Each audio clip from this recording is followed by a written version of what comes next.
बिस्मिल्लाहिर्रहमानिर्रहीम। अस्सलाम वालेकुम नाज़रीन, आपका होस्ट मियां अनीस बशीर इन्फॉर्मेशन टीवी के साथ आपकी खिदमत में हाजिर हैं।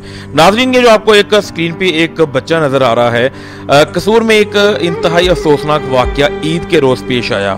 हाफिज़ कुरान समीर रहमान FSC का तालिब इल्म था, अमाम मस्जिद का बेटा था। अमाम मस्जिद कारी खलीलुर रहमान ने FIR में लिखवाया कि मेरा बेटा फज्र की नमाज के लिए घर से निकला। ईद का रोज़ था। मस्जिद के करीब पहुंचने पर मेरे बेटे को मासूम नामी कांस्टेबल ने रोक लिया। FIR के मुताबिक कांस्टेबल ने तालिब इल्म से गैर इखलाकी बदफेली का मुतालबा किया था।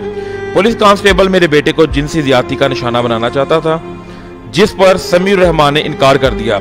इस मौके पर समीर रहमान का छोटा भाई भी मौके पर मौजूद था। समी के इनकार पर कांस्टेबल को शदीद गुस्सा आया और पुलिस कांस्टेबल ने समीर रहमान को गोली मार दी, जिससे वो शदीद जख्मी हो गया। और बताया जाता है कि हॉस्पिटल में जख्मों की ताब ना लाते हुए समीर रहमान खाले के कीके से जा मिले। नाज़रीन, कसूर में यह कोई पहला वाकया नहीं है, इससे पहले भी मुतअद्दिद वाकयात रूनुमा हो चुके हैं। जिस तरह ज़ैनब को दरिंदगी का निशाना बनाकर बेदर्दी के साथ कत्ल किया गया था।